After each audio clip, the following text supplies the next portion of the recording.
நான் படிக்கணும் பப்பு. அறிவு வளரணும்ல.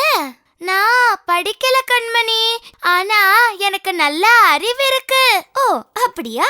அப்படின்னா நான் உன்ன ஒரு கேள்வி கேட்க போறேன். கேளு. ஒரு வாரத்துல எவ்வளவு நாள் இருக்கு உனக்கு தெரியுமா? ரொம்ப சுலபமான கேள்வி. சரி, அப்படின்னா பதில் சொல்லு. நீ சொல்லு. முதல்ல நான் உன்னை பரீட்சை பண்றேன். சரி சரி, இத கேளு. வாரம் ஒன்றுக்கு 7 நாள், ஞாயிறு என்றும் விடுமுறை நாள். திங்கள் கிழமையில் கில்லி தாண்டு, செவ்வாய் கிழமை வாலிபால்,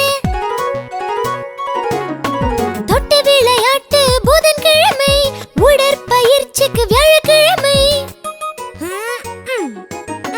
வெள்ளிக்கிழமையில் பம்பரம் விடலாம், சனிக்கிழமை அன்று கிரிக்கெட்டும் ஆடலாம். Catch catch catch.